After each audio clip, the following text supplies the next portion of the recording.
I'm not going to drive down University Avenue and cap someone after I leave Javier's house and expect to make it home in one piece. Dude, it's the Wild West, baby.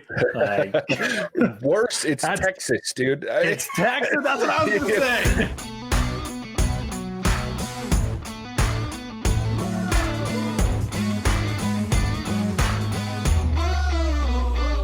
Welcome to the What's Our Verdict podcast, where we fashion ourselves cinematic judge and jury. My name's JJ Crowder. I'm here with my co-hosts, Matt and Heiner.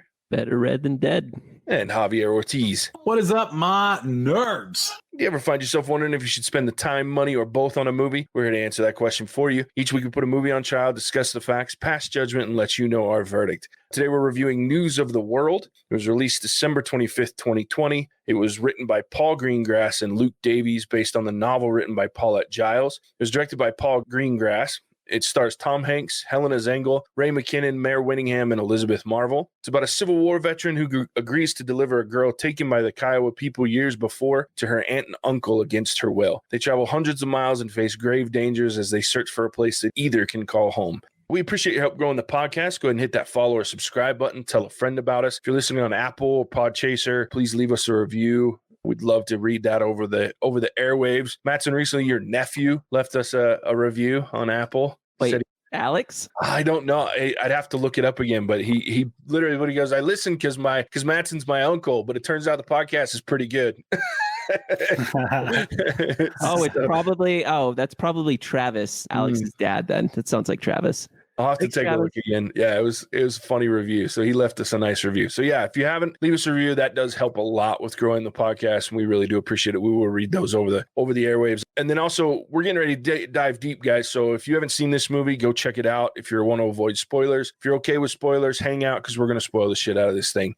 Yeah, let's dive into this movie. I think, guys, what I want to start with is just get this thing out there and talk about the acting, because I found myself very kind of bored at the beginning of the movie more than anything, but the acting obviously elevated this movie. I mean, Tom Hanks is Tom Hanks, right? So he's always going to be fantastic, but I was really impressed by this girl, Helena Zengel. She was very impressive, especially considering that the only lines she got were in different languages for the most part. You know what I mean? So it was very impressive the way that she kind of drew the emotion out of you. What did you guys think about the acting? I don't know. I was really impressed by her because, obviously I don't know the language or what a good accent in that sounds like, but when she was trying to speak English, she did it with really broken, this kind of thick accent. So I can only imagine how difficult it is to pretend like you don't speak your native language. So I thought she did really well. It's one of those movies where I don't think anyone did bad, right? Because there's a bunch of one-off characters that are on screen for 20 minutes who end up dying or, whatever. And I'm like, yeah, I believe that you plan on raping this girl, or I believe that you are a dictator sociopath. I believe all of this, right? So I think all of the characters in there do a really good job, especially those two main actors. Yeah, I wanted to bring up Javier kind of alluded to the posse that were trying to come after Johanna, the main guy. He's creepy. Let's just be completely honest about that. He played his part very well. And that's what I alluded to in our spoiler free. I think that was the most intense scene when they were going through that firefight. And then when he was walking on top of the rocks and Captain Kidd and Johanna were below, just the tension and the ingenuity as well of Johanna before that, going to get the money and realizing that they could use that shotgun after all. That was my favorite scene in the movie, just to see them they worked together because they had been at odds with each other, being Captain Kidd and Johanna, but then they worked together to kind of save themselves. But then that creepy guy, I mean, he played his part to the T, man. I remember watching that with Javier. We were kind of on the edge of our seats, just being like, oh man, this is heavy stuff. And it was just three actors and in a backdrop with a couple of rocks and some brush, and they made it wonderful. Yeah, I'm glad you guys brought up the co-stars, and I say that very loosely because it was really just a two-person show for the most part with some little bit parts in there. But like Ray McKinnon and Mayor Winningham, the people that he tried to leave her with in the first town that they come to that knew him from the war, even they did really good. Like you could see that the mom, Mayor Winningham, she was freaking out when the little girl ran away in the rainstorm. And like, it's like you just met this girl yesterday. So it's very interesting, like a different time too. Like he finds this girl and she becomes his responsibility and he feels that way. And I often, like, I wanted to ask the question, like, do you even remotely think that would happen for the majority of people today? Like, I think people are, I try to give people credit and say that they're genuinely kind, and a lost child, I've seen that help children that can't find their mom, but you now have to travel across the country to take this kid to their family. I just don't see that happening these days. You drop them off at the police station and go, good luck. I'd be that first dude in the dad in the first couple where she like runs away for the first time and he just like goes up to Tom Hanks. He's like, well, she's gone. Like, he does not care. Fair enough. It's funny with the military, like he got her there and then he was just like, you take her, and we were like, what? Like, what? But I guess at that point, like in your heart of hearts, you're like, well, if I don't, what? She just stays here, then all these dudes are probably going to do bad things to her. And but I think that's part of this movie, though, is Captain Kidd. Like, there's clearly a moral code that we learned throughout the movie that he had that we didn't really know then. So we were questioning, like, well, why would he go to these great lengths to do this thing? But from the way I interpret it, it's because of all the bad things he had to do in the war. He felt punished because that's why he felt like his wife died. So at the end, it did click for me that he looked at this as this was kind of a way for him to save his life and save himself. And then he was blessed redemption. Redemption. Exactly. There's the one word I needed. And then he was blessed with actually having someone that he cared about and could have a life with. And he kind of got his reward in a sense for doing that. Yeah, I just found it interesting because I don't know that today somebody would be like, oh, I'm going to hop on a plane and fly you back to wherever. You know what I mean? No, people are not going to do that. They're going to hand them over to the authorities. It's crazy. Yeah. Granted, the authorities back then couldn't really do anything because you could get off once you're outside of town. You want to kill someone, go kill them. But in this day and age, like, I'm not going to drive down University Avenue and cap someone after I leave Javier's house and expect to make it home in one piece. Dude, it's the Wild West, baby. Like, worse, it's Texas, dude. It's Texas. That's what I was going to say. But did they not, JJ, I don't know if you know this, I mean, I'm not a historian, but it seemed like they weren't allowed to have guns because they were part of the South, and there was like some law against that. The whole loyalty papers thing, is that like a legit thing? Yeah, so Reconstruction in the South was a very difficult thing. And so Texas didn't get involved in the Civil War until Abraham Lincoln was elected. So when he was elected, they then joined the Confederate Army, most of Texas. Now, there were obviously, just like anywhere in the Civil War, for the most part, there were people from Texas that went and joined the Union and tried to stay out of things. But the state of Texas became a Confederate state and joined the war effort when Abraham Lincoln was elected. And Texas is Texas. Look, I know a lot of people in Texas. My mother lived a lot of years in Texas.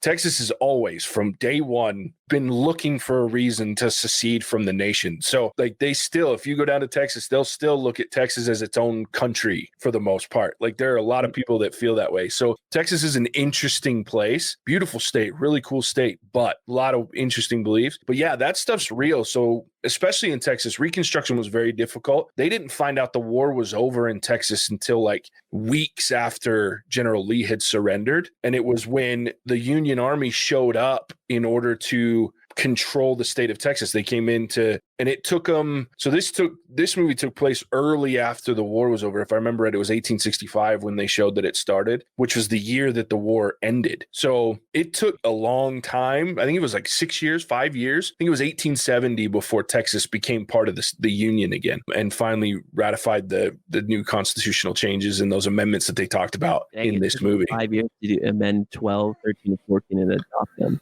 Yeah, I believe it was 5 years, if I remember right. I mean, don't hold me to that. That's just throwing that off the top of my head. But I'm pretty sure it was 1870 before Texas became part of the Union again and ratified those amendments. This movie no offense, but this movie made me lose a lot of respects for Texas ancestors, because they're sitting in that little I don't even know what you call it. It's like a chapel thing meeting house. There we go. And they're like bitching about the Union, and then Tom Hanks is like, "Hey, I feel it. Like we're all hurting." And I was like, "Oh yeah, it's so sad. We lost a war that we started. We can't own fucking slaves." Like, yeah, your life is super hard, bro. Like. It just made me, that whole scene was so annoying to me. Like, man, Texas, what a bunch of bitches, dude. Again, no offense. Your ancestors, I mean, not currently. I've never met a Texan I don't like, but I've seen a lot of TV that I don't like. Well, here's the thing, and it's not just Texas, unfortunately, when we have that conversation. I lived many years in the South, and it is... Dude, if I hear one more of you people say the South will rise again, I will lose my fucking mind, bro. Hey, look, First of all, do it. South will rise again. Yeah, like, do it. What are you guys waiting for? Dude, California is more likely to secede from the nation at this point than anywhere in the South. Well, I think the nation is more likely to kick California out. That's fair. And Texas is going to be like, what the hell? We've been asking for this for years. Oh, man. Yeah, the South is an interesting...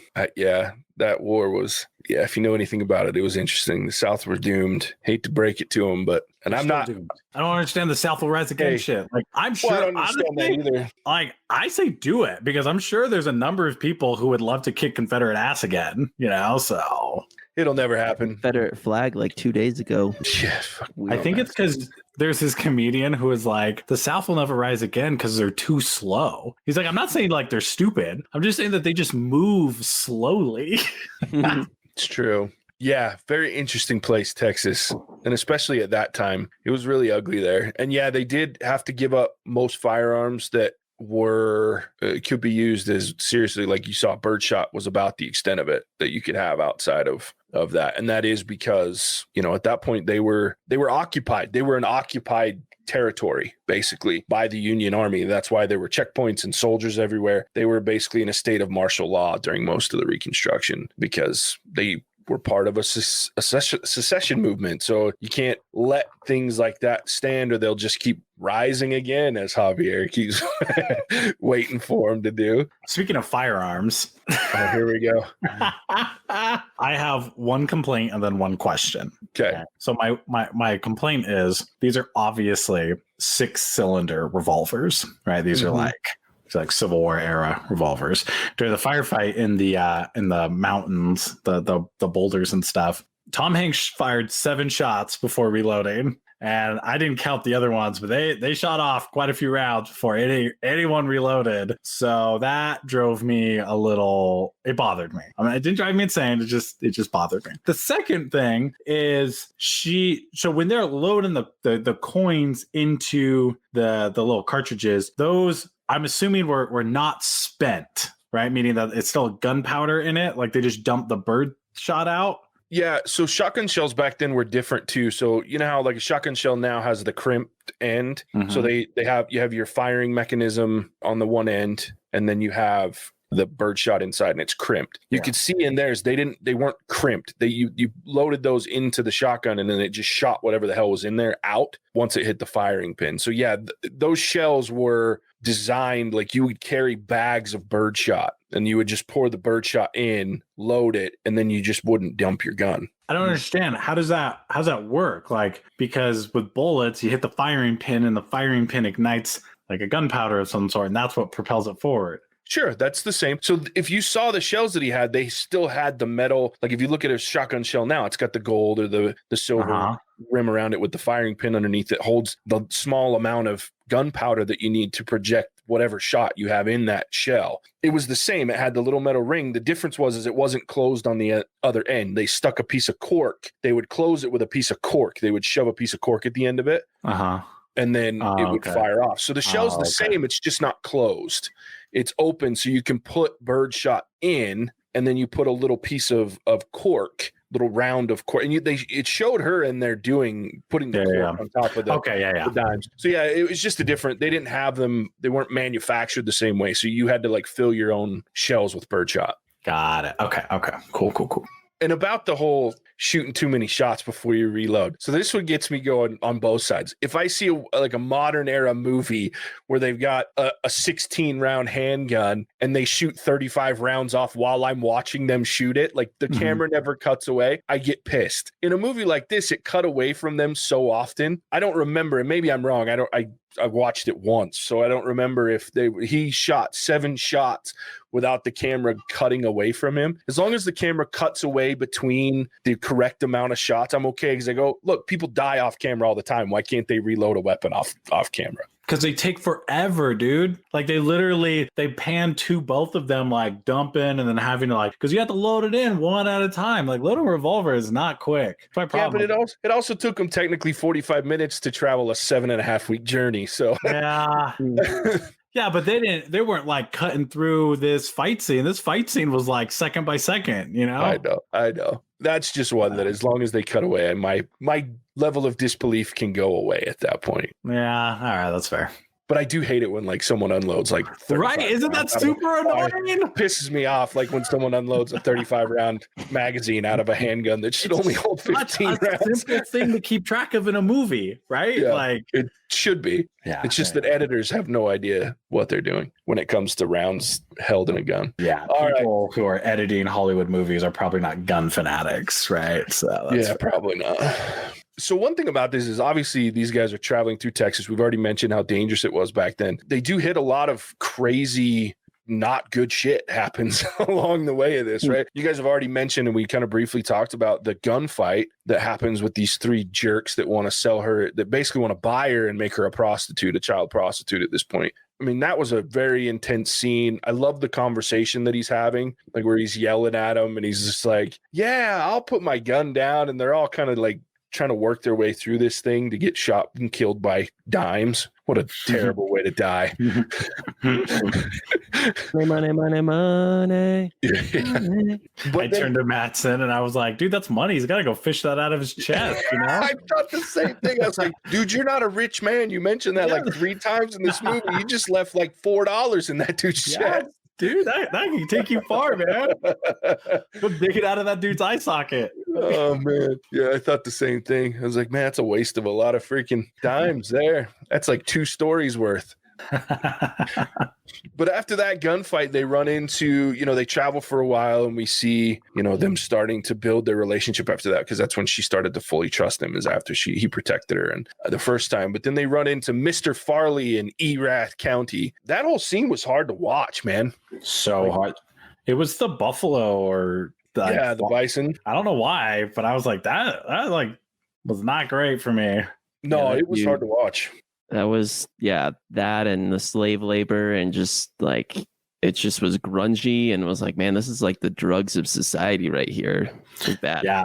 And listening to them talk about like the accomplishments of driving out the Mexicans and the blacks. And I'm like, it was so weird because up to that point in the movie, the racism of the time was presented as just an everyday, like that's just how people thought. Right. Like Indians killed white people killed Indians. That's just a fact of life. Right. Mm-hmm. Like I think less of black people because, we always kind of have. Right. Like, and then you get to Erath County and these people are like super racist. Like, I hate Indians so much that I scalp them. And I'm like, it was it was like, you're already dealing with racism. And then there's this racism and it's still bad compared to other racism. Right. Mm-hmm. Like, I don't know. I'm not doing a good job at describing how shocking like going into Erath County was and how like just not only just barbaric it was, but super racist. Well, and the racism's at the forefront, but you can just tell that they're just nasty people. Like that dude, the main guy, Mr. Farley, like the one guy that ends up going with him, John Crowley or Carly or whatever it was, he they killed his brother because he talked too much. Like, what the fuck? I was really happy though, like creepily happy. Yeah, that guy's messed up in the cabeza, Yeah, like I'd be dead if you talk too much. Me and Javier, we'd be fucked. I thought it was because he was talking shit on Mr. Farley. Was it just because he was talking too much? It was because he was too loud. Like that, the other guy was like, yeah, he was super loud. Like it was just because he talked too fucking much. Yeah, see, I wouldn't do well. to be fair, like I don't do well in a lot of places, I think. So I'm sure if like it was okay to shoot me at this point, I would have been shot. That's fair. Yeah, that one was a hard one for me. But I did like what he did to turn it around, where, you know, they wanted him to read the Erath newspaper, and he starts talking about, you know, these guys that basically created a like revolution after they almost died in a coal mine. And so he was sitting there talking directly to these people to like rise up against Mr. Farley, and they actually do it. Like, I was like, this is great. Oh, so Tom Hanks incites a riot and it's awesome, but Donald Trump does the same thing and it's the end of the fucking world. Just kidding. I do not condone violence or Donald Trump or Joe Biden. Javier's going to rise up again. The libertarians will rise eventually, slowly but surely. Oh, God, that's great.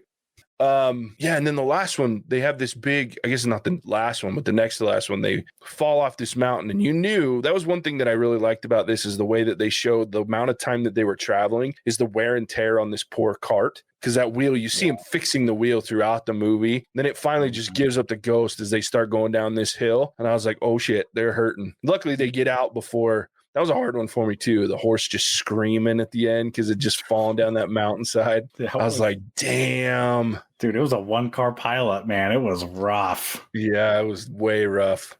Yeah, dude. What's funny is I was like, how come the brakes aren't working? Because I clearly I don't know how a wagon works. Well, he tried to push that thing against it, but when you're already going that fast, I mean, push comes to shove, man. We know that's going to break. That'd be terrifying. Right? Like, when they bailed out, I was like, that's got to hurt. Because they're bailing out onto that rock, like that rock path, you know? So they jump off this cart. The cart is going, I don't even know how fast, but it's a runaway cart going downhill. Could not have felt comfortable. Let's just put it that way. No, that sucks. I really want to talk about that dust storm.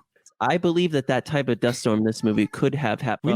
We need a Texan is what we need, because I'm just not buying that kind of dust storm happens in Texas, you know? Javier doesn't believe that dust storm can happen, JJ. Oh, it can. No.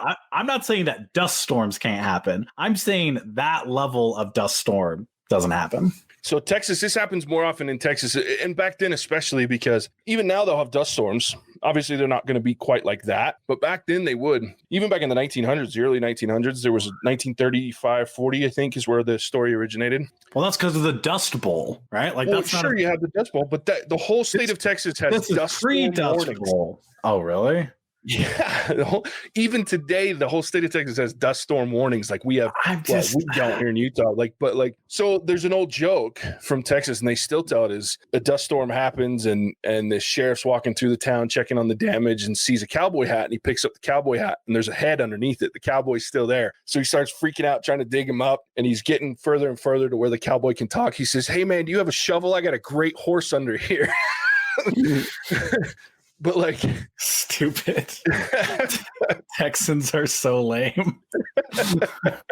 So it's one of those things that it can definitely happen, and especially back then in the, you know, because Texas was a desert for the most part until you got into the coastlines, but the hill country like that, yeah, it could definitely happen. Now I'm sure it was dramatized to a point where you see that wall of dust coming. It looks like a sandstorm out in the Middle East. I mean, I don't know that it would be that big, but they certainly happen. Like when you see them walking through with the Kiowa, and you can't see, 2 feet in front of your face and the wind's blowing, that's real. I've actually been in a very small version of that in Arizona, where there's just so much sand and dirt and dust. You can't see shit.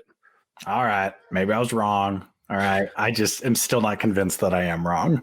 So until a Texan gets on our Instagram and tells me I'm wrong, I'm not buying it. I'll find you one. Okay.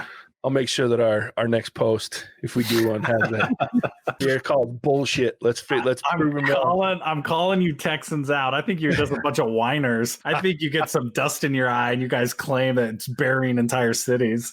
I will say one thing, that this movie made me want to read the book. And I think novel, JJ. Sorry, the novel, whatever. I've just moved over to the Texas side. Fuck off out here. No. Yeah, I want to read this novel. I want to read this book, because I think, and like I said in the spoiler free, I really enjoyed these two people growing together. Mattson mentioned the fact that this guy's been through the war. He saw gnarly things. They talk about that at the end of the movie, about how he feels his wife's death is a punishment because of all the things that he did and saw during the war. And I'm like, man, that's rough. I want to hear the inner monologue, like the inner dialogue that happens with this man when they can't show in a movie. I think there's so many things from a character perspective that you could read about. So I'm very intrigued, and I think they did a great job with it, but I really want to read this book because I'm very interested in that piece that they can't show in a movie. I wonder if there's more action stuff that they kicked out too, right? Because the movie feels like the action stuff is packed in the beginning to middle movie, maybe not the beginning, but like kind of the front end of the movie. And then after that, the most action thing that happened was they crashed their cart. Yeah. And almost die in the desert. But that's like more of like, it's not intense. It's like, oh man, they might die here. Right. So I wonder if there's stuff that they chopped kind of later, because the whole journey is supposed to be dangerous. Right. So I'm curious about that too. I will say that the end of this movie kind of made it for me. Like, we get the conclusion of he realizes he should, he drops her off at an aunt and uncle's, which I was like, this isn't going to end well. Like, you could just tell when you meet the aunt and uncle. I was like, this shit's not going to go over well. So I was sitting there thinking, are you really just going to leave? Dude, what did you expect? They're German. I'm glad I can insult an entire state and country in one podcast. Man, I'm telling you. But yeah, like you're sitting there going, and he's just like, the uncle doesn't give a shit. He's just like, you got to work. You got to work. I need her to work. That's all he cares about. And I get, like, you got to make money. You got to live in this desert that you call Texas, and so it's really rough, but damn. And then he goes off to go home, which they try to lead you to believe that his wife's there and he's just going home to make amends, like the one lady said. And I don't know, because the way he presents it throughout most of the movie is it sounds like she's alive, right? I left a wife. And where is it? San Antonio? San Antonio, yeah. She was dead. I told Javier that, and I was right. So. Mattson did call it. Yeah. That was me too. I was sitting there going, oh, she is so dead. Because you just don't, especially a guy that's willing to take this little girl across the state of Texas for 7 weeks instead of doing his job. Like, he doesn't just leave his wife sitting in San Antonio holding the bag. Yeah. You know what I mean? I feel a little stupid because I'm sitting there like why would he just go back to his wife? Like, why? And I was like, yeah, there must be a good reason. And I just sort of like left it at that in my head. Yeah, no, I knew she was dead. So me and Mattson got that, left Javier in the dust. But I was so glad when he went back, but I was pissed when he shows up and she's tied to a fucking stake in the yard. I was like, fucking shoot this dude right now. And then he grabbed the gun. Yeah, that's why he would have got a gun. He's like, it probably looks bad. She wouldn't work. Fuck off. Oh, man. Bad news. Yeah, because the mom's like, she kept running away, and Tom Hanks is like, she's a child. And I'm like, I mean, those are both pretty good points. I did have the reoccurring question of like, nobody wants his kid, but nobody wants his kid to run away. So like, it sounds like you guys kind of want this kid, because otherwise, if I have a kid that I don't want and she just runs away, I'm like, well, I mean, that problem kind of solved itself. When you say. Exactly. But they don't want to feel responsible for the oncoming death of her running around in Texas by herself either, or worse than death. But I love the end of this movie. Like, I did enjoy when you see him, because she was so enamored by his stories and what he did, and then the fact that it shows him doing his job only less than he wasn't just reading all of a sudden, right? He was becoming an entertainer, which he did so well in that shitty town of Erath County that now he's, you can tell, I mean, she's banging on the door like the dead dude in the coffin. And so I really enjoyed the end. The end, I was starting to feel a certain kind of way about this movie by the time we got to the end, because it is long and it does drag the back half quite a bit. I was starting to feel a certain kind of way about this movie, but the end of it brought me right back, because you see this, they've come together and they've accepted where they're at, and they've made this life together, like Mattson said. So I really, really liked the end of the movie. You guys ready to rate this movie? Let's do it. Mattson, why don't you go? Yeah, so I'm going to rate this movie a 3.5.